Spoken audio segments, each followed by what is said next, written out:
నమస్తే. ప్రస్తుతం మనతో పాటు ప్రముఖ సినీ విశ్లేషకులు ఇమ్మంది రామారావు ఉన్నారు. ఆయనతో మాట్లాడదాం. నమస్తే సార్. నమస్తే అమ్మ.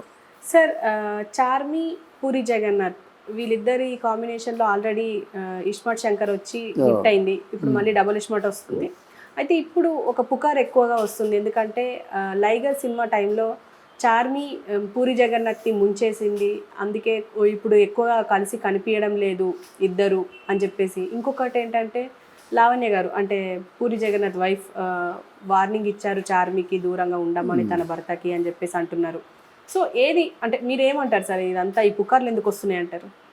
నిజమే అంటారా? అంటే ఇక్కడ చార్మితో పూరి ఎక్కువ కలిసి ఉండడం వల్ల వచ్చిన పుకారు.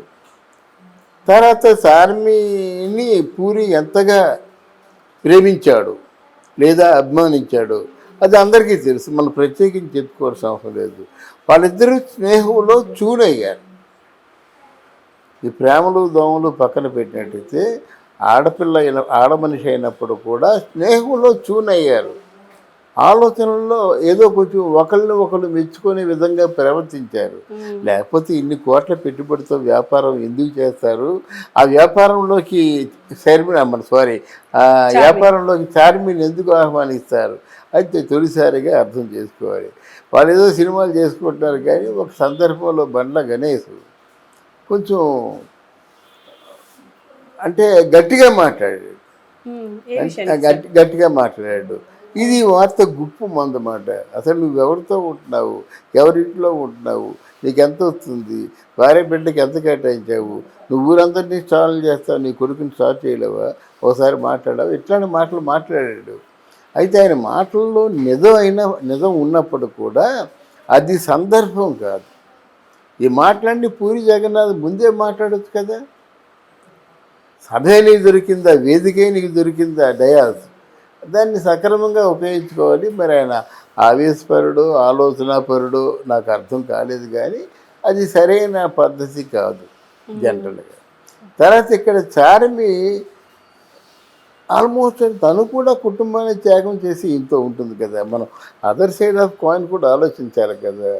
ఉంది. ఈ లైగరు సినిమాతోనే ఆవిడ కొంచెం భయపడింది.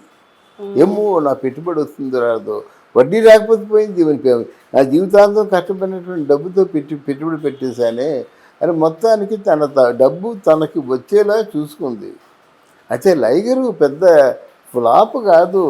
లైగర్ ఒక అంటే 100 కోట్ల 10 లక్షలు ఎంతో వాళ్ళు మేకింగ్ ఛార్జెస్ అయినట్టయితే 1,35,00,000 రూపాయలు వసూలు చేసిందని ఆ సినిమాతో సంబంధం ఉన్న ఒక ప్రముఖ వ్యక్తి నాకు చెప్పాడు. అందువల్ల వాళ్ళకి అంటే రావడం డబ్బు కొంచెం లేట్ అయింది, వాళ్ళు పుంజుకున్నారన్నమాట. అక్కడ ఏమైందంటే తన కోసం ఆలోచించుకుంది. తన కోసమే ఆలోచించే పూరి జగన్నాథ్ కొంచెం అది మానసికంగా గాయం అవుతుందన్నమాట. తాత్కాలికంగా సినిమా చేద్దాం అనుకున్నారు, నువ్వు చేస్తావా అని ఆహ్వానించాడు.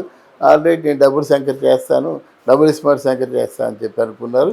కలిసి చేశారు. ఇప్పుడు సినిమా బాగా వచ్చింది అనుకుంటున్నారు. కలిసి ఉంటున్నారు అన్నమాట. కలిసి ఉంటే వాళ్ళది ఒక నిర్ణయం, కలిసి ఉంటే ఫ్యామిలీతోనే ఉంటాడు. ఆవిడ చార్మి ఉంటుంది అన్నమాట. వాళ్ళు ఒకసారి అండర్స్టాండింగ్ వచ్చిన తర్వాత వాళ్ళ మధ్య గొడవలు ఉండవు అమ్మా.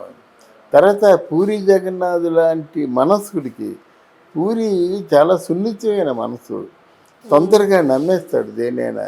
ఏదో ఆడపిల్ల కన్నీరు కాచిందంటే చూడలేడు.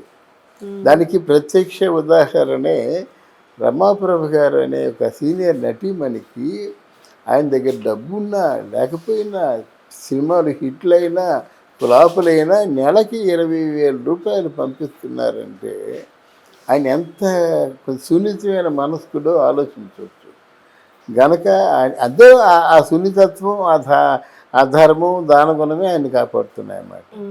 అయితే ఎన్ని అబండాలు వేసినప్పుడు కూడా ఫ్యామిలీ కాకుండా పోదు కదా. లావణ్య కానీ కొడుకు ఆకాష్ కానీ వాడు కాకుండా పోరు. ఇదంతా కేవలం కొంతమంది ఉన్నారు బాగా తెల్లటి బట్టలు వేసుకునే వాళ్ళ మీద బుర్ర తల్లి ఆలోచనలు కొంతమందికి ఉంటాయి. వాళ్ళు మనం ఏం చేయలేము. అలాగా పూరి ఆయన తెలుసుకోలేడా 10 మందికి తప్పులు తెలుసుకునేలాగా కనువిప్పు కలిగేలాగా సినిమాలు తీయగల డైలాగులు రాయగల పూరి జగన్నాథ్ తన తప్పుని తను తెలుసుకోవడం. కానీ ఇస్మార్ట్ శంకర్తోనే మంచి హిట్లు రావాలి. అయితే ఏంటంటే ఓవర్ జాయ్ అయింది. ఎంత కష్టపడతాడో అంత రిలాక్స్ అయిపోతాడు అన్నమాట. రిలాక్సింగ్ సినిమా ఫీల్డ్లో ఉండదమ్మా. మీరు 100 సినిమాలకి డైరెక్షన్ చేసినా సరే, ఒకప్పుడు దాసరి నారాయణరావు గారు పూరి నా వారసుడని చెప్పారు. ఆ మాట కోసమైనా దాసరి గారు 150 సినిమాలు తీసినప్పుడు కూడా పరిగెత్తేవాడు. ఆ సినిమా గురించి ఆలోచించమనేవాడు. అసిస్టెంట్ డైరెక్టర్లు కూడా ఆలోచించమనేవాడు. ఎవరే మంచి పాయింట్ చెప్పినా పెట్టుకునేవాడు. అంటే యవ్వనుడిలా పనిచేశారు కాబట్టి 150 దాటాయి సినిమాలు అయ్యి. అది పూరి జగన్నాథ్ గారికి కూడా ఆయనకు కూడా మంచి ఆత్మీయుని నా నుంచి. ఆయన జీవితం మొదటి నుంచి నాకు తెలుసు గనక, పరిశీలనగా చూశాను గనక నేను కోరుకుంటున్నాను అన్నమాట. డెఫినెట్గా పూరి రిలాక్స్ అవ్వకుండా ఈరోజు ఎవరైనా ఈవెన్ రాజమౌళి కూడా పూరినే ముందుంచుతాడు. వినాయక్ కూడా పూరినే ముందుంచుతాడు అన్నమాట. ఆయన స్థానం అది. ఆయన స్థానం ఆయన మర్చిపోకుండా ఉండాలని ఈ వీడియో సందర్భంగా కోరుకుందాం. తర్వాత ఇక్కడ చార్మి ఆల్మోస్ట్ తను కూడా కుటుంబాన్ని త్యాగం చేసి ఇంతో ఉంటుంది కదా. మనం అదర్ సైడ్ ఆఫ్ కాయిన్ కూడా ఆలోచించాలి కదా. ఉంది. ఈ లైగర్ సినిమాతోనే ఆవిడ కొంచెం భయపడింది. ఏమో నా పెట్టుబడి వస్తుందో రాదో, వడ్డీ రాకపోతే పోయింది, నా జీవితాంతం కష్టపడినటువంటి డబ్బుతో పెట్టుబడి పెట్టేశానే అని మొత్తానికి తన డబ్బు తనకి వచ్చేలా చూసుకుంది. అంటే ఇప్పుడు మీరు చార్మి పూరి జగన్నాథ్ ఒకటే అంటే కలిసే ఉంటారు అని చెప్పేసి అంటున్నారా ఒక ఇంట్లో? ఇప్పుడు కలిసే సినిమా తీశారు కదమ్మా.